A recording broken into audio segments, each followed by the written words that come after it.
Helai Mizoram kil khora changa Halloween party lo ti khai eng ma om ziam lo chap char kut po ngai san na chang se lova Halloween party lo ti vel a zapun zak lo muni le mai tai de kha wakang eng puat tu len lok wi zo kang chu ve van lai lai in ôi nu lệ ba đây chuan mo chalai de lai fin che thiam thot lo kan nu le nia kan enjoy ve ang chu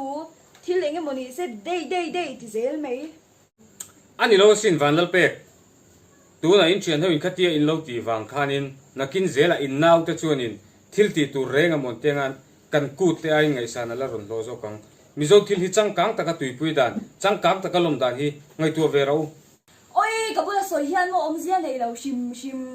i phun zia đâu vì si ba cả mo chalai cái thiếu tí in soi sel bị sim chu tiang ring ta ni hei ne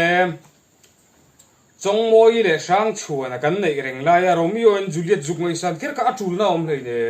mizo kan ni mizo takin om tur mizo takin a chang kan thei ti hi se tur vanal pek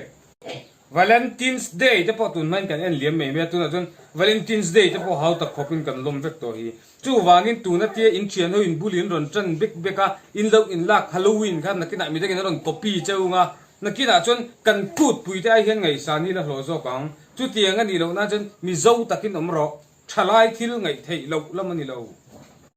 ôi phun zia à mày mo cái chú Valentine's Day phun ti lâu Valentine's Day lo bright lâu thế á mày ai ka du le Valentine's Day po ka tiang mi zo trong mang dik lo chu zan tin chan chin thar chiar tu den ti dik lo te iu tiu pa thon thu chiar au yan man dik lo zong po se lo in ke ya Valentine's Day lo ti me te nge khot view tu ro mo mi